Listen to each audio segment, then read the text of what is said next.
Good morning, Southeast Idaho. Welcome to your planning briefing for June 9th.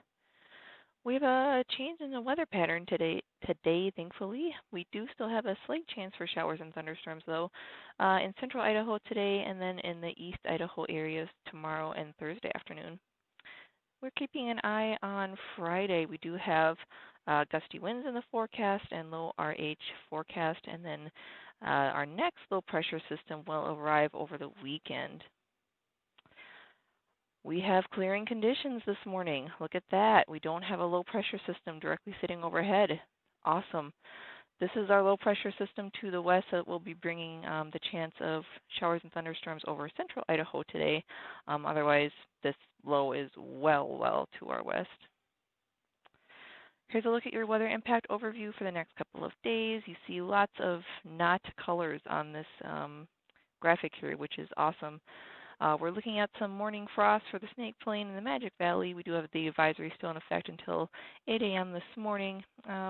Otherwise, just that slight mention of rain and thunderstorms this afternoon for the next couple of afternoons. With the approach of the next weather system, we will start to see the next impacts arrive Friday.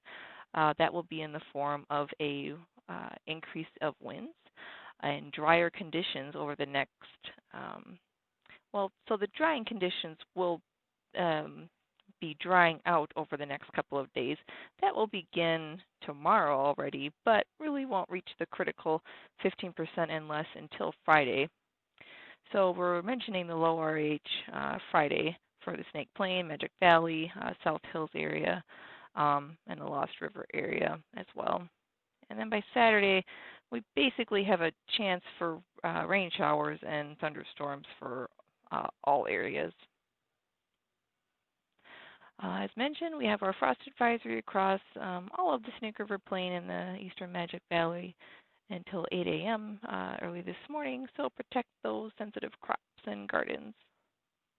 We'll have recovery for most of the area tomorrow morning for low temperatures. Noted here we have temperatures in the 40s for most of the Snake Plain, but just note here a couple areas are still in the 30s. That will include not most, but a couple areas of the Arco Desert, and just note Rexburg has a low of 39, so that's kind of approaching frost levels again. Okay, looking ahead toward Friday here, giving you a look at the increase of temperatures on Friday and corresponding RH values. So lots of areas on Friday are going to be below that 15% critical RH values, with the exception of eastern Idaho. So areas east of the interstate corridor are above the threshold, and note the temperatures are cooler as well. Wind gusts on Friday will be pretty gusty. Right now we're looking at several areas of 25, 30 to 35 mile-an-hour gusts. That will include central Idaho, a large portion of the Snake River Plain, and portions of southern Idaho as well. By Saturday, we're seeing recoveries with that low arriving from the west here. So we have dropped our temperatures. It's 20 degrees in some spots, in a lot of spots actually. So now we're 70 degrees instead of 80, 90 degree temperatures.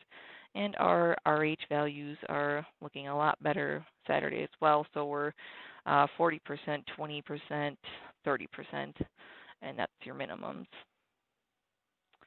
Looking at the long-term outlook, hasn't changed a whole lot from what we discussed yesterday. So with the low arriving this weekend and into early next week, the long-term outlook is to favor a cool and a wet period across much of Idaho. So slight chances for showers and thunderstorms across central Idaho today, and then for eastern Idaho tomorrow and Thursday afternoon. Otherwise, we're looking at a pretty mild weather pattern the next couple of days with increasing temperatures and a drying trend. We're keeping an eye on Friday. We have gusty winds incoming and low RH values forecast. Any questions or concerns with the briefing you've just watched? Please do give us a call. You can chat us on social media, and we will talk to you tomorrow morning.